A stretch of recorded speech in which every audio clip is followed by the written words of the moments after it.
This is Lyle and welcome to the No Spoof Zone. And today we have a wine from one of my favorite regions and many wine geeks' favorite regions, the Jura. And it's a red Jura wine, and the grape is Trousseau, and this is Domaine de la Tournelle, and the vintage is, sorry to cover my face, 2007.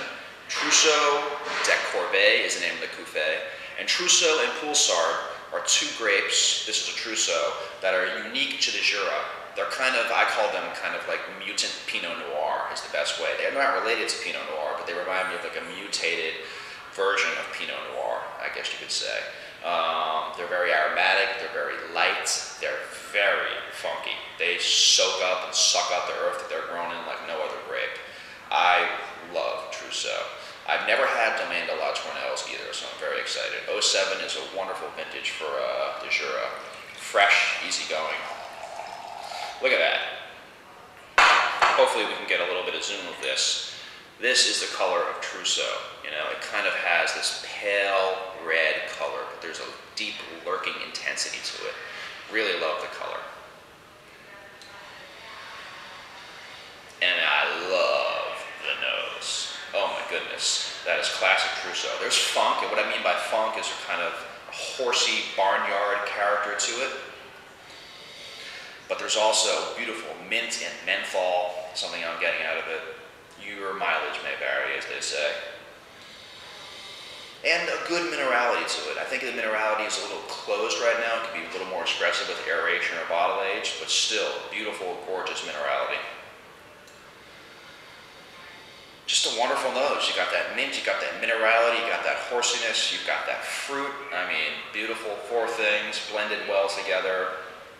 It's a yin yang, yin yang.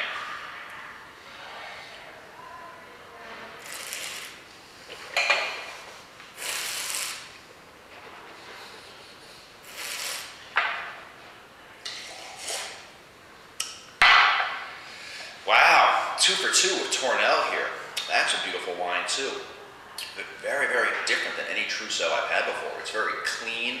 It's very pure. It's not as funky on the palate as I thought it was. I would say this was a, Bourgogne Rouge from a really, really top producer that has that similarity to Pinot. Crunchy red fruits to it, not too concentrated, perfectly ripe, but not overripe. Some people may call it underripe, but I would not be one of those people at all. Oh, wow, it's got beautiful, beautiful length on the palate too, but it definitely kind of dissipates, but dissipates in a good way. Kind of like, I don't know, whenever you see one of those skywriters, it kind of has that skywriter kind of dissipation after a while. So it's still there, but it's, it's fading and fading and fading every second. Really, really beautiful. I think though, this has just been opened, that around an hour, 2 hours, 3 hours, this definitely can benefit from decanting. But I would not decant this in a decanter, because sometimes you can over decant wine. I would decant it just like this in the glass. And it's not even really a decant. Drink slowly for this wine. So I bet this second sip, and it seems like it's one of those wines that is just going to constantly evolve. There's some wines that evolve, once every couple hours. This is one of those wines that's going to constantly evolve. Yeah, the nose is even more funky now, more horsey. I like it.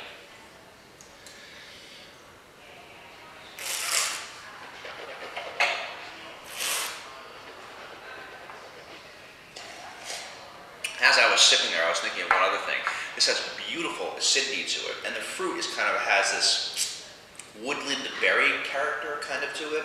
It's, I don't know, it really tastes like real fruit, I guess is the best thing. I mean, some wines can have a fruity impression, and the fruit can taste kind of forced and artificial in some sort of way for many different reasons, for ripeness, for winemaking process, or what have you. But this has such a purity and delicacy of fruit that it's quite remarkable. And I think I see this going beautiful with food. This kind of has that rough type of tannic, edgy finish to it. In no way is it astringent or anything like negative or anything like that, but I think it can benefit from food. This is something I wouldn't sip on all night just alone. It's definitely not a sipper wine, but tremendous, beautiful, contemplative, cerebral, I would even say. And we at the No Spoof Zone really like cerebral wines. So, just to finish it off, this is the 2000 Domaine de la Tournelle Trousseau Des Corvees, and it gets a very, very good review from the No Spoof Zone. This is Lyle Fass. signing out. Don't spoof, please.